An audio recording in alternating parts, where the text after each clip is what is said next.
Saya Ardila Putri dengan NIM 2113462074. Saya Resyamni kedua dengan NIM 2113462091. Saya Sandi Baru dengan NIM 2113462091. Saya Elsa Putri dengan NIM 2113462078. Saya dengan NIM 2113.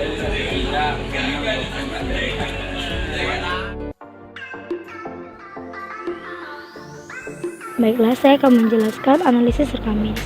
Analisis rekam medis terbagi menjadi dua, yaitu analisis kuantitatif dan analisis kualitatif.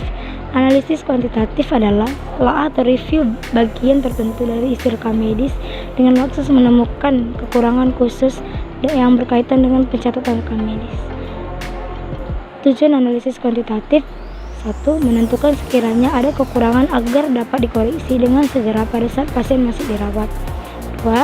Untuk mengidentifikasi bagian yang tidak lengkap yang dengan mudah dapat dikoreksi dengan adanya suatu prosedur sehingga rekam medis menjadi lebih lengkap dan dapat dipakai untuk pelayanan pada pasien.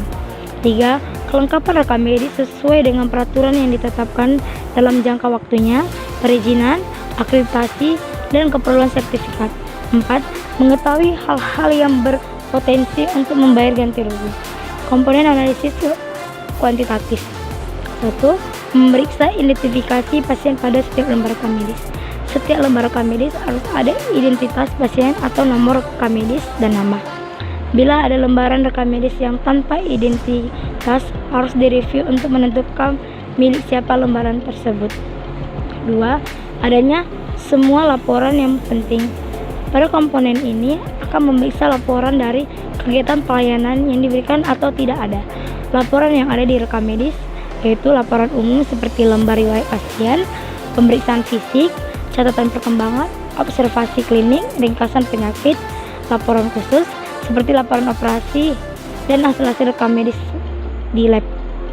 Dalam laporan tersebut, pencatatan dan tanggal jam pencatatan menjadi penting karena ada kaitannya dengan peraturan seperti lembar riwayat pasien dan pemeriksaan fisik harus diisi sesudah pasien masuk rawat inap. Maka agar lengkap harus dilakukan analisis ketidaklengkapan dengan cara konkuren.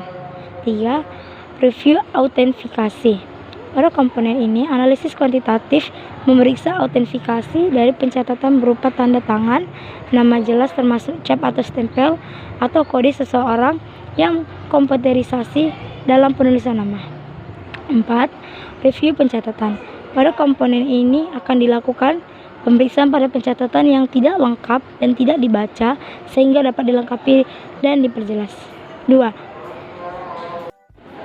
Yang kedua, analisis kualitatif adalah suatu review pengisian rekam medis yang berkaitan tentang kekonsistenan dan isinya merupakan bukti rekam medis tersebut akurat dan lengkap. Tujuan analisis kualitatif: yang pertama, mendukung kualitas informasi. Kedua, merupakan aktivitas dari risk manajemen. 3. Membantu dalam memberikan kode penyakit dan tindakan yang lebih spesifik. 4. Meningkatkan kualitas pencatatan. 5. Kelengkapan informed consent sesuai dengan peraturan. 6. Identifikasi catatan yang tidak konsisten. 7. Mengingatkan kembali tentang pencatatan yang baik dan memperlihatkan pencatatan yang kurang. Komponen analisis kualitatif: yang pertama ada review kelengkapan dan kekonsistenan diagnosa. Kedua, review kekonsistenan pencatatan diagnosa. 3. Review pencatatan hal-hal yang dilakukan saat perawatan dan pengobatan. 4.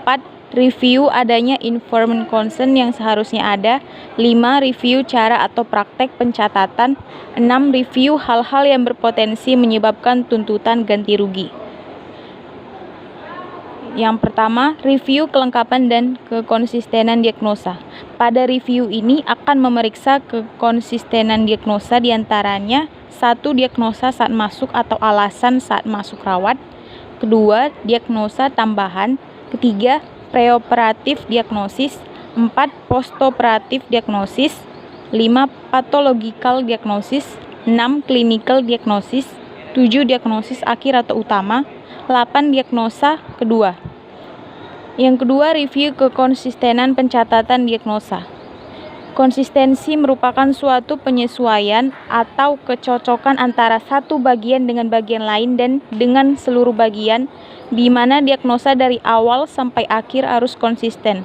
3 hal yang harus konsisten yaitu catatan perkembangan, instruksi dokter, dan catatan obat. Contoh review kekonsistenan pencatatan diagnosa yaitu pada pelayanan rawat inap, hasil operasi, hasil pemeriksaan PA, dan hasil diagnostik. 3. Review pencatatan hal-hal yang dilakukan saat perawatan dan pengobatan.